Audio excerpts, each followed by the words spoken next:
He said that he doesn't feel that anybody's getting played in this, but that his years as a negotiator tell him when someone is trying to play him. He was then subsequently asked if he was going to continue to support Ukraine. He wouldn't say, and now you see him there on the screen talking about the ongoing legal case over Kilmar Abrego Garcia. I want to bring NBC News White House correspondent Vaughn Hilliard back into our conversation because we have to do a few fact checks here.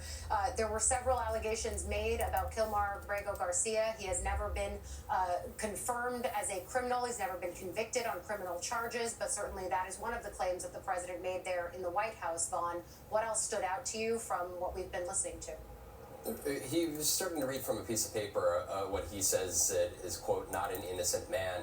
There's still serious questions about what the government has in terms of details or evidence to make the allegation that he was a member of MS-13. So far, there is scant evidence that has been provided by the government in multiple opportunities to the courts as part of its justification for deporting him to El Salvador. At the same time, the president was also asked about a group of individuals who are apparently in Laredo, Texas, potentially on the cusp of being deported on a similar type of an aircraft under the Alien Enemies Act. There's serious questions about the specifics of that. The president himself denied having knowledge about it, but to the question of whether he would authorize the deportation of those individuals, he said, quote, I don't know about the group, but if they're bad people, I'd certainly authorize it. This hits at the heart of the question about the potential criminal contempt of court from his administration, from Judge Boasberg earlier this week, who told the administration to not send the initial flights of individuals to El Salvador, and yet this administration did exactly that without going through the judicial review process. And there is a discovery underway under court orders as to who exactly authorized which individuals. Was it the president, the vice president, DHS Secretary Kristi Noem, or other subordinates that authorized that flight to go to El Salvador despite the court order from Judge Boasberg, the federal district court judge. And so this is hitting at the heart of the question for this administration, is the extent to which the president himself is signing off on this here.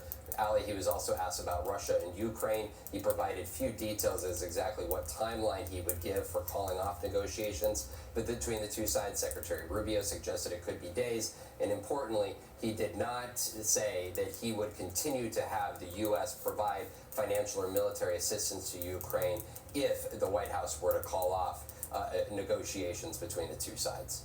Yeah, it's just another reminder of how stark a departure the Trump administration's approach to Ukraine is compared to that of the Biden administration. The fact that when he was asked if he would continue to support Ukraine should these negotiations fall apart and the war continue on there, that it's not a given that that Ukraine would continue to have U.S. financial and military support. Of course, that tracks with how conservatives and Republicans, including Trump's own Vice President J.D. Vance, have talked about the ongoing conflict there and our alliance with Ukraine. But it's notable. I also want to pull on the thread that you talk about there, Judge Boasberg's ongoing push on the idea, the potential for holding someone or the administration in contempt, criminal contempt of court. The fact-finding mission that he's going on right now, figuring out the who in that contempt situation, is perhaps the most tangible piece of information that we might get here. The president then offering the fact that he would authorize similar uses of the Alien Enemies Act that NBC has been reporting on. That's notable, right? Especially as the court continues to do its work, Vaughn. Exactly, and that the fact that this administration continues to proceed and continues to be dismissive about Abrego Garcia's specific case when there are hundreds of other individuals whose own records are in question, and the extent to which a immigration court or judge approved their deportation.